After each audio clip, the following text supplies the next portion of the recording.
5-month-old baby left for dead in a Montana mountain for at least 9 hours is alive, we're thankful to report. And that's thanks to deputies who scoured every bit of this mountain. They started searching for the missing baby boy at night, temperatures dropping into the 40s. Then hour 6, 2:30 in the morning Sunday, a deputy hears the faint cry of a baby fighting for his life. And joining me now on the phone, Deputy Ross Jessop. He's the one who found this baby. Ross, describe those emotions for me when you make this incredible discovery. Well, it's really hard to describe the emotions that went into my head at the time. All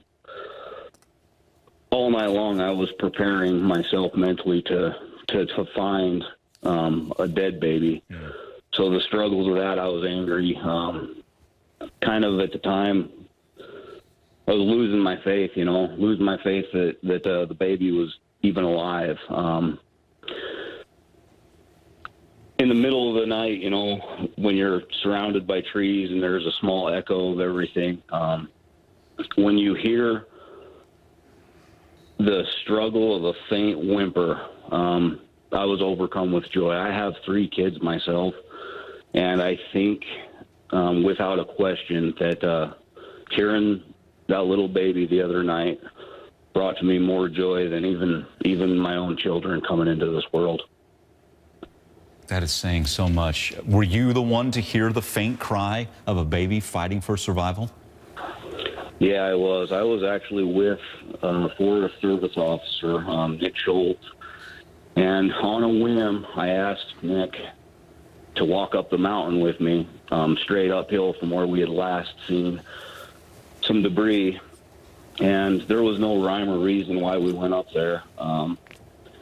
And just coincidentally, we were about to crest the top of this hill, and we had to communicate via radio with some other officers that were arriving on scene. And during the break in communications, we both heard the small whimpering of a child. What was it like to actually scoop a baby out of a pile of sticks and debris?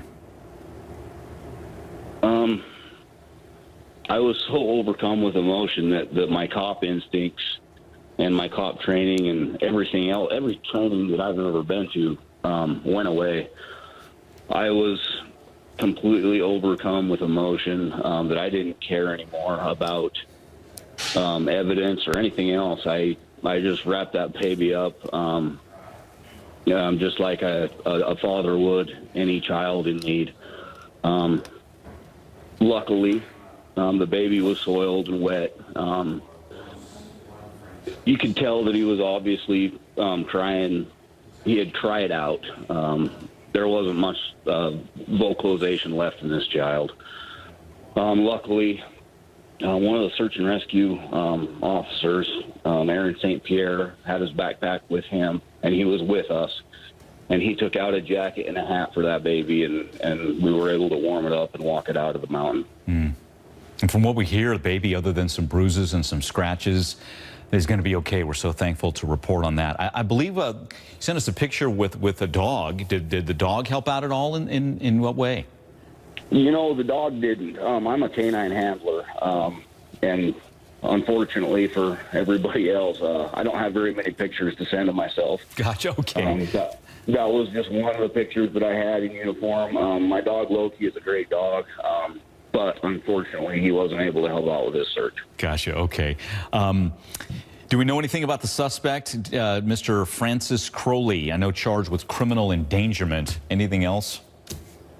Well, this is an ongoing investigation.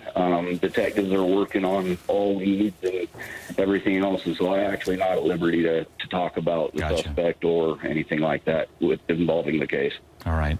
Well, Deputy Ross Jessop, thanks again for sharing your story in such an honest way. To be so honest with the emotions, and who could blame you for you're the one who scooped up a little baby, and that little guy's going to be okay. Thanks again, and great work. Appreciate your time. Deputy Ross Jessop joining us there, and a great ending to that story.